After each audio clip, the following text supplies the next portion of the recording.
سلام بچه ها، به کانال چیکو پرت خوش اومدین. من چیکو اومدیم تا چند تا نکته رو در مورد این پرنده خوشگل مامانی بهتون یاد بدیم که چجوری میتونین پرنده هاتون رو سخنگو، رام و دستی کنین.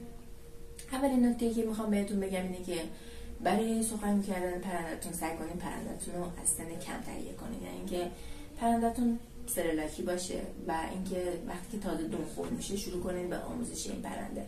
نکته دوم که میخوام بهتون بگم اینه که اول باید رام و دستی باشه پرندهتون و اینکه شما رو در رو، رخ در رخ باش صحبت بکنین و بهش آموزش بدین، بهش غذا بدین، نوازشش بکنین تا اینکه بتونه رام و دستی و سخنگو بشه. نکته بعدی که میخوام بهتون بگم اینه که پرندهتون باید تک باشه، یعنی اگه پرندهتون جفت داشته باشه ممکنه سخت یاد بگیره یا اینکه اصلا یاد نگیره.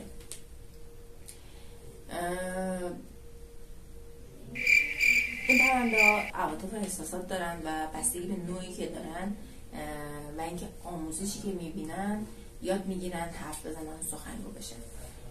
هیچ وقت پرندهتون رو گیجش نکنین، بهش همه کلمات رو با هم تکرار نکنین.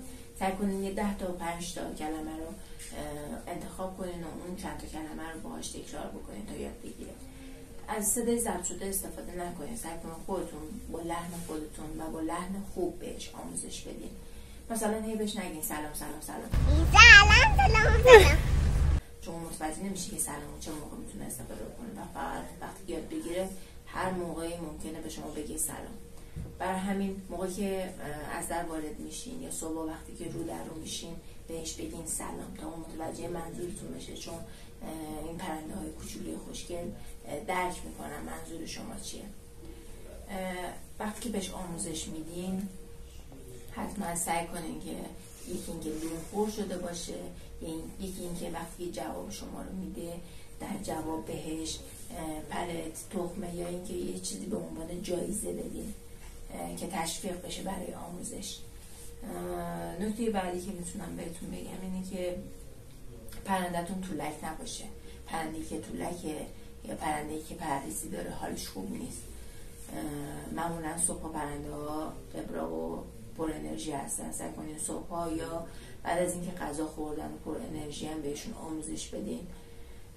چیکوی من الان 45 روزشه تقریبا، هنوز پری سرش کامل در نیومده ولی پری برانش کامل در اومده و انشالله از هفته دیگه آموزش رو برای سخنگو کردن شروع میکنم و براتون ویدیوهای جدید میذارم.